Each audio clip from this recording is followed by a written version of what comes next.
A large portion of the Jewish nation has returned to its homeland, but the heart, soul, and mind of much of the Jewish nation are still in exile mode. This state of affairs must and will inevitably change. This is Torah Nation TV from Jerusalem, and we are speaking with the head of Machon Shilo, Rabbi David Bar-Hayim. Shalom, Rabbi Bar-Hayim. Shalom. When the Jews approached Yam Suf, the Red Sea, and saw the Egyptians pursuing them, why did they panic and complain to Moshe that he should never have taken them out of Egypt and that they would have preferred to remain as slaves in Egypt? Why did it not occur to them to turn around and fight? This is an extremely good and very reasonable question, and we know this, amongst other things, because the Ibn Ezra, Rabbi Avraham Ibn Ezra, one of the greatest Mefarshim commentators on the Tanakh, asks this very question. But before we proceed, I want to point out that the question is even more powerful when you take into account the fact that the Jews left Egypt armed, fully armed. We read this explicitly in the Pasuk. This is in Shemoth Yud Gimel, Pasuk Yod Heth, 13:19. It says that the Jewish people left wa hamushim alu v'nei Yisrael me'eretz Mitzrayim. The Jews left armed. The word hamushim, as Onkelos translates in the Aramaic translation, umezarazin, which means armed. And Rashi says explicitly also, en hamushim ela mezuyanim.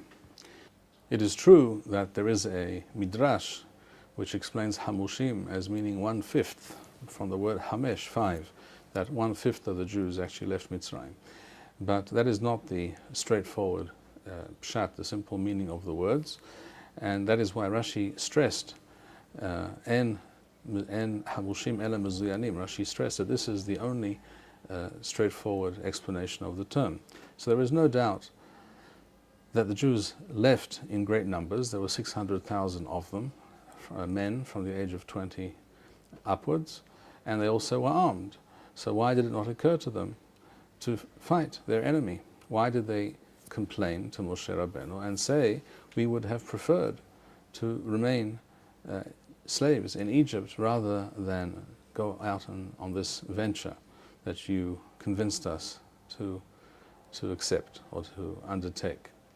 In fact, they said to Moshe Rabbeinu, this is in chapter 14, verse 11, they said, Ma zoth asith lanu, what have you done to us? What is this crazy idea that you had to take us out of Egypt, that we should revolt against the Egyptians and flee and cease being slaves? What was this crazy idea you had? Ma zoth asith lanu, halo zeh hadavar asher dibanu elecha b'Mitzrayim lemor. This is what we said to you in Egypt. Hadal mimenu, leave us alone, leave us in peace, as it were, وَنَعْوَذَا أَثْ مِصْرَيِّم, so that we may continue to be slaves to the Egyptians. Ki tov lanu avodat Mitzrayim, it is better for us to be slaves to the Egyptians, mimuthanu bamidbar, because it is better to be slaves to the Egyptians than to die in the desert, as we apparently are going to do now. The Egyptians are coming, so it appeared to them at that moment, to attack them, to kill them. And we see that Moshe Rabbeinu was required to respond to them and say, Al tirau, do not fear, hityasavu ura'u, stand and observe eth yeshu'ath Adonai, the salvation that Hashem will do for you. Adonai ilahem lachem, Hashem will fight your battle, watem taharishun, and you need only remain silent. In other words, don't complain, but you're also not asked, you're not required to do anything.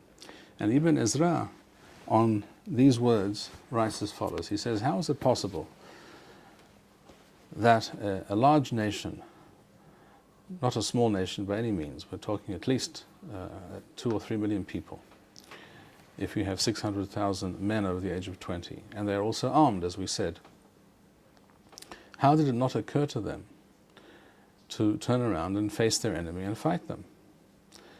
It is unlikely that Paro came to them to attack them with 600,000 men, an army of that number. And the Ibn Ezra gives the following answer. He says, because the Jews of that time, the Jews who left Mitzrayim, had grown up, in fact, for many generations. The Jews had become used to being slaves, particularly to the Egyptians, but in general they had the mentality, the mindset of a slave. They had the mindset of galuth. They were unable to envision themselves fighting the Egyptians, probably not able to see themselves fighting anybody, certainly not the Egyptians who had been their masters.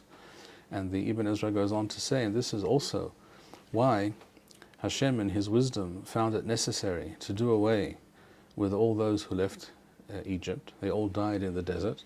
And the generation that entered Eretz Yisrael to conquer it from the inhabitants, the Canaanim, they were a different generation. They did not have the nefesh shefala, the lowly slave mindset of their forefathers, those who had left Egypt. They had a nefesh gevoha, says Ibn Ezra. They had much more pride, self-respect, and they were able to contemplate fighting and conquering and not only running away and being subservient. These are the words of the Ibn Ezra.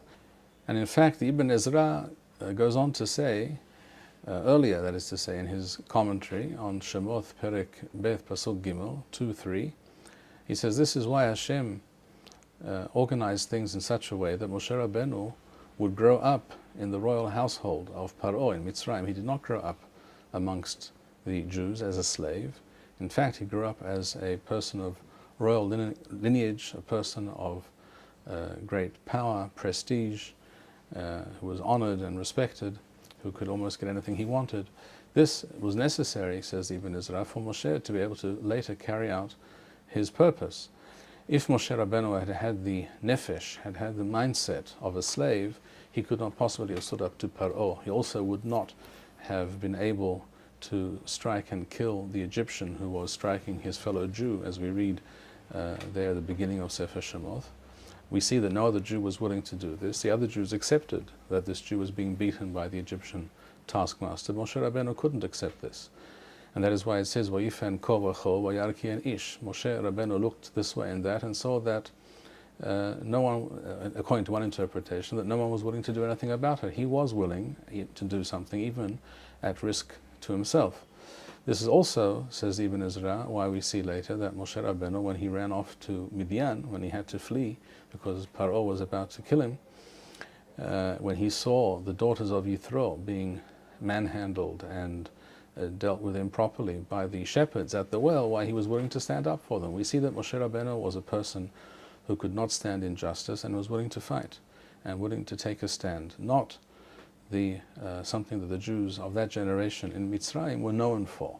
And this is exactly what the Ibn Ezra is telling us, that people who are used to being slaves, people who have an exile mentality, who are used to being ruled over or not being in a position of power, but rather being subservient or having to walk very, very quietly, to walk on eggs, as it were, such people cannot stand up to their enemies, and this is why the Jewish people at that time, when they saw the Egyptians pursuing them, were in a panic. How is this event in the Torah relevant for today?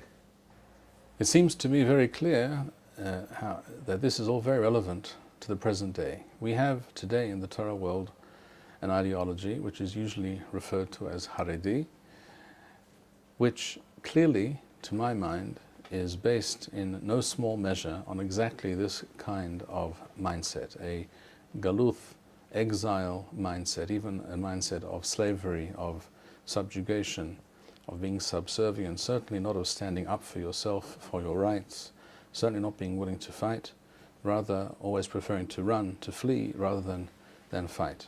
And this, I believe, although you will not hear this clearly and plainly stated by Haredi representatives, this is part of, in fact, a major component of their overall ideology. In other words, as we know, going back 45 years or so, Rav Shach Zatzal was known for having said, and in fact it is in writing, that he said that we managed just fine without Yudan and Shomron for 2,000 years, and we can manage just fine without them for another 2,000 years. This statement was not based on considerations of pikuach nefesh, of saving lives. That is another argument that's also used by some people in the Haredi world, and even certain people, certain rabbis outside the Haredi world, the argument that it is better always to look and examine the issue in terms of which position, which policy will result in the saving of lives. This also, by the way, I will add parenthetically, is a fallacy. It is in fact simply not true, for the obvious reason that if you claim that whenever the enemy threatens you with war or return to us part of your land, in order to save lives you must respond in the affirmative and give to them some of the land that they demand in order to save lives, in order to prevent war, then of course they can turn around and do the same thing again, whether it's the next day or the next year or 50 years later, and in such a manner it is impossible by definition to sustain the existence of a Jewish state, because by definition such a Jewish state could never exist. Whenever the enemy would demand part of your territory, you would have to acquiesce, and eventually you would have no territory left. But quite apart from that, the very fact that certain people and certain rabbanim and certain thinkers in the Jewish world claim that we should always back down and we should always prefer to give in and to compromise rather than stand up and fight for that which is rightfully ours, and to look at things in terms of national pride and self-respect. This in itself is part of this galuth mentality, this mindset of viewing oneself as a slave, as inferior, as small, as weak, as impotent, as opposed to the other, the Gentile, the enemy who is always stronger and bigger and better than you are, which is very often not the case.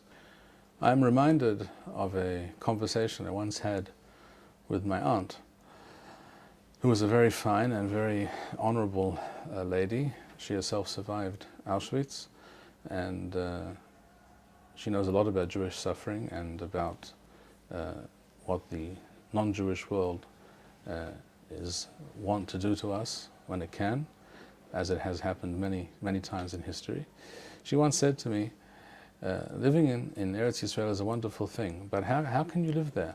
And she said to me in Yiddish, there are so many Arabs over there, how can you live in such a place? Which is exactly, when you think about it, with all due respect to my aunt, whom I love very much, this is exactly the mindset of galuth, of the slave. Because there is another possibility.